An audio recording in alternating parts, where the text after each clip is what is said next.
একবার তৈরি করে ফ্রোজেন করে রেখে দিলে পবিত্র রমজান মাসে আর কোনো কাজের ঝামেলা ছাড়াই হুটহাট ফ্রিজ থেকে বের করে জাস্ট তেলে দিয়ে মুচমুচে সিঙ্গারা উপভোগ করা যাবে। আসসালামু আলাইকুম সবাইকে, কেমন আছেন আপনারা সবাই? আশা করি ভালো আছেন। আমরা আলহামদুলিল্লাহ ভালো আছি। এখানে আমি আজকে সিঙ্গারা তৈরি করে নিব। 2 কাপ ময়দা নিয়ে নিয়েছি। এখানে এরপর কালো জিরা দিলাম, লবণ দিয়ে 1 চামচ লবণ দিয়ে এগুলোকে ভালো করে এখন মেখে নিব নর্মাল পানি দিয়ে, যে পানিটা আমরা খাই নর্মাল, ওটা দিয়ে এটাকে ভালো করে মতে নিব। বেশি শক্তও হবে না, বেশি নরমও হবে না, এমন একটি ডো তৈরি করে নিব। তারপর শেষে একটু তেল দিয়ে এটাকে আমি ঢাকনা দিয়ে রেস্টে রেখে দিব প্রায় আধা ঘন্টা থেকে 1 ঘন্টার মতো। ততক্ষণে আমি আমার অন্য কাজগুলো সেরে নিই। যেহেতু এটা আমি কলিজা সিঙ্গারা তৈরি করব, তাই আমি এর পুরের প্রিপারেশনটা করে নিচ্ছি। এখানে সব কিছু দিয়ে নিব, তেল, পেঁয়াজ, কাঁচামরিচ কুচি, তারপর রসুন আদা, এরপর একটুখানি শুকনো মরিচও দিব, তারপর হলুদ, লবণ, তারপরে একটি ম্যাগি মশলা দিব, জিরার গুঁড়ো, ধনে গুঁড়ো, জিরার গুঁড়ো, ম্যাগি মশলা সব কিছু দিয়ে এরপর এখানে আমি কলিজাটাকে আগে থেকে পরিষ্কার করে কেটে রাখছিলাম, ওটাকে আমি দিয়ে দিচ্ছি। এরপর এখানে আলু দিব, একটু আলুও দিতে হবে, যেহেতু সিঙ্গারা আলু ছাড়া সিঙ্গারা চিন্তা করা যায় না, তাই একটু আলুও দিয়ে নিচ্ছি। কলিজা সিঙ্গারার জন্য পুরটাকে রেডি করে নিচ্ছি এখন। এবার এটাকে একটুখানি পানি দিয়ে এটাকে আমি সিদ্ধের জন্য বসিয়ে দিব।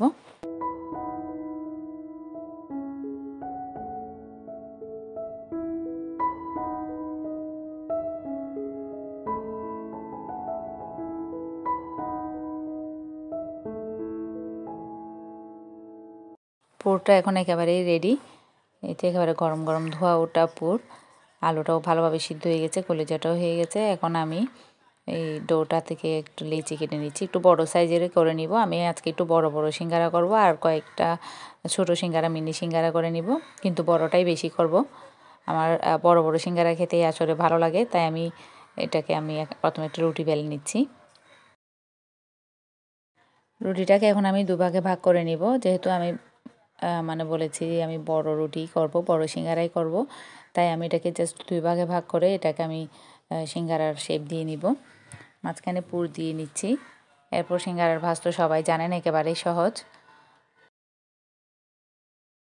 2 দিক থেকে ভাজটাকে নিয়ে আসব, এনে ভালো করে চেপে চেপে দিব যাতে খুলে না যায়। এখন এটিকে এই তো 2 পাশ থেকে যে সাইডটাকে তুলে আনছি ওটাকে ভালো করে চেপে দিচ্ছি। এবার উপরের সাইডটাকেও এই পাশ দিয়ে চেপে দিব, মুখটা বন্ধ করে দিব যাতে বের না হয়।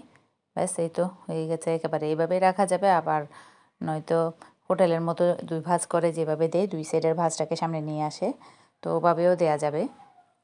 2 পাশে 2 রকম করে করা যায়। সিম্পলি এভাবেও রাখা যাবে, আবার ভাঁজটা পিছন দিক দিয়েও নিয়ে আসা যাবে। একে একে করে আমি এভাবে সবগুলো সিঙ্গারা তৈরি করে নিব। আমি কিছু ছোট সিঙ্গারাও, মিনি সিঙ্গারাও তৈরি করব, তবে বেশিরভাগ আমি বড়টাই করে নিব। এখন এটাকে আমি মিনি সিঙ্গারা করব। এখানে আমি মাঝখান দিয়ে 2 ভাগ করে ওগুলোর মাঝখানে আরও 1 ভাগ 1 ভাগ করে নিচ্ছি, তাহলে এগুলো মিনি সিঙ্গারা হয়ে যাবে।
এই তো একে একে সবগুলো তৈরি করে নিলাম। এখানে কিছু বড় আছে, আবার কিছু ছোট, কিছু বড় সিঙ্গারা আর কিছু মিনি সিঙ্গারা। এগুলোকে আমি 2 ঘন্টার জন্য ডিপ ফ্রিজে রেখে দিয়েছিলাম। এখন এগুলোকে বের করে নিচ্ছি। এবার এগুলোকে আমি কোনো একটা বক্সে ভরে রেখে দিব আর কি। জাস্ট বের করে তেলে দিলেই এগুলো একেবারে ক্রিস্পি মুচমুচে সিঙ্গারা রেডি। রমজান মাসে আসলে অন্যান্যরা অনেক কাজ থাকে, তাই এই সমস্ত খুঁটিনাটি কাজগুলো যদি আগে থেকে করে রাখা যায় তাহলে গৃহিণীদের অনেক সময় সেভ হয়। তাই আগে থেকে করে রাখলে রমজান মাসে একেবারে বের করে তেলে দিয়ে মজার মজার সিঙ্গারা বা সমোসা উপভোগ করা যায়। এগুলো এখন অলরেডি ঠান্ডা হয়ে আছে, এগুলো আর একটার গায়ের সাথে একটা লাগবে না। এই তো এটাকে এখন দেখেন ফুলে যাবে এখন টান দেওয়ার সাথে সাথে। এই তো এগুলোকে এভাবে রেখে দিলে আর কোনো একটার সাথে একটা লেগে যাওয়ার সম্ভাবনা নাই। তো এইভাবেই বের করে নিয়ে সাথে সাথে তেলে ভেজে নেওয়া যাবে। তো আমি এখন সবগুলোকে বক্সে ভরে নিচ্ছিলাম। আজকের ভিডিওটি যদি আপনাদের ভালো লেগে থাকে অবশ্যই একটি লাইক দিয়ে ভিডিওটি দেখে নেবেন। আর আমার চ্যানেলে যদি নতুন হয়ে থাকেন চ্যানেলটি প্লিজ সাবস্ক্রাইব করে নেবেন। আজকের জন্য এই পর্যন্তই। আল্লাহ হাফেজ।